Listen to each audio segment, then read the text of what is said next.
Hi everyone. This tutorial is meant to show you some of the details involved with creating symmetry, aligning different objects, and also sort of a workaround if you are doing something symmetrical to use in Illustrator. So let's get started. So I have a bunch of random objects on the screen just to sort of illustrate a few of the different options that you have to work with here. So let's just start here at the bottom with this one single little shape. So if you click on the shape and if you control click on the shape, you'll see that you get this kind of pop-up box that comes up. The one that I'm concerned with is transform. So under transform, you have all of these options: move, rotate, reflect, scale. Those are the ones that I use the most. And those are just different ways to, of course, transform the object. So you can just simply transform the object by pulling on the handles that are on the bounding box, here. But this is a way that you can control those things in specific increments. So if you want to rotate something exactly 30 degrees, or if you want to make something 50% smaller, those are things that you can do in this dialog box. As opposed to just doing it manually. So that's kind of a nice option.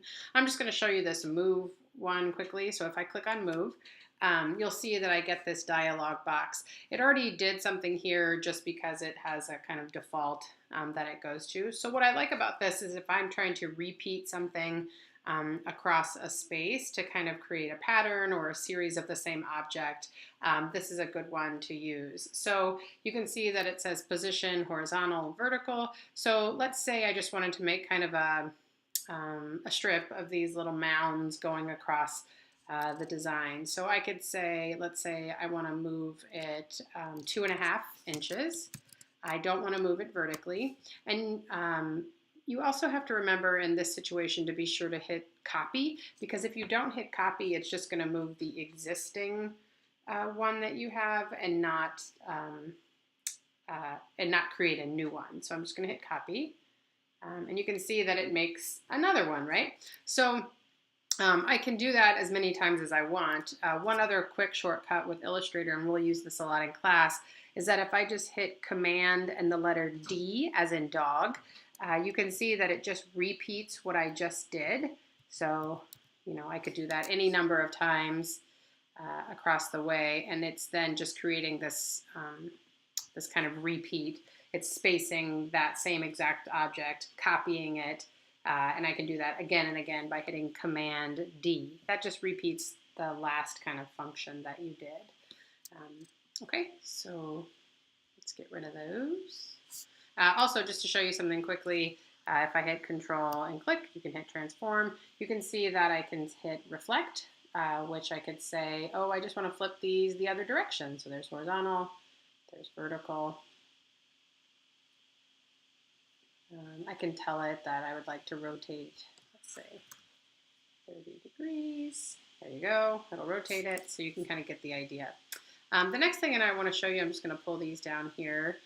So I just selected a number of objects. They, of course, don't need to be the same objects. There could be 10 random things or a set of lines that you're trying to line up, so it doesn't really matter what it is. So I just selected all of the objects that I want to consider, and then you have to have more than one thing selected in order for that align option to come up. But if I go like this, up at the top, you'll see the word align. So I just click on align. And then right here, you can see they have all of these different options. Once again, if I just hover over it, it'll tell you what it is. But it's pretty clear, I think, from the pictures what each one of them is. So one important thing to pay attention to here is that if you're trying to line something up with, let's say, the edge of the artboard, you want to be sure that you click Align To have it make sense. So for instance, if I want to align things on the left, like put them all on the left side of the artboard, I can click. You can see it's using the edge of the artboard as that guide. If I want them in the center, on the right, on the top, middle, bottom, you can see that it's using the artboard. However, if I have Align To selection, so let's undo what we just did there. You can see that if I click Align and Selection, What it's going to do is just align it with each other rather than the artboard. So there are different, I'll show you different cases where you might want to do one or the other. So if I say that I'd like to, for instance, just put them all in an even row, I can say I'd like to vertically align their centers. So now you can see that they're all lined up. If I had them, let's say, over here, and I wanted to line them up perfectly up and down, I could hit align, line center, I could align on the left, on the right. So you can see how it works, just to help you kind of get things in order if you're trying to straighten them up.